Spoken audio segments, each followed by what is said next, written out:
Poste ng kuryente sa gitna ng sapa. Pinangangambahang delikado yan kaya idinulog ng mga residente ng isang barangay sa Agonoy, Bulacan. Inilapit yan ng inyong kapuso action man sa mga kinauukulan.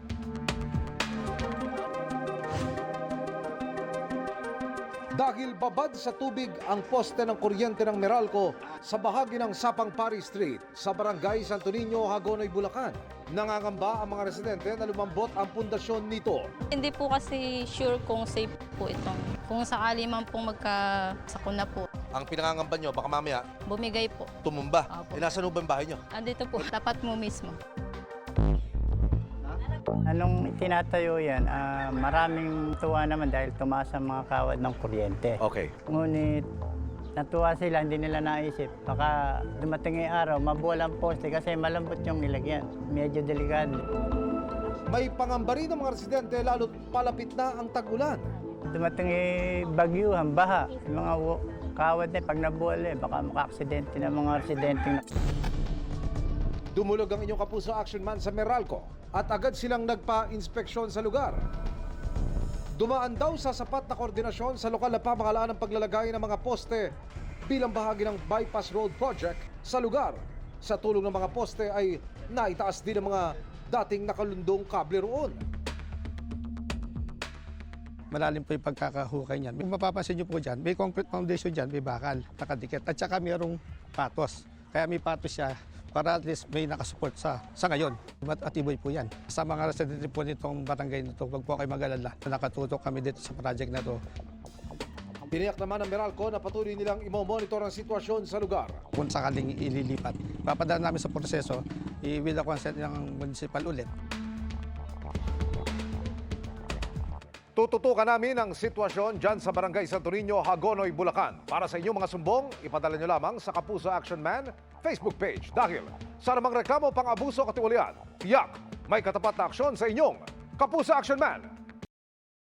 Pahirap sa mga residente sa ilang bayan sa Camarines Sur ang tila napabayaang spillway na noong 2021 para sira ng bagyo. Idinulog yan kaya sumangguni ang inyong Kapuso Action Man sa lokal na pamahalaan.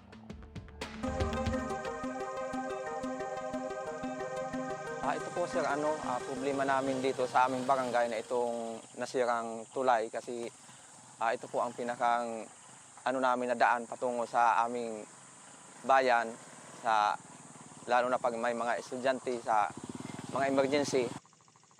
Yan ang daing ng ilang residente sa inyong Kapuso Action Man.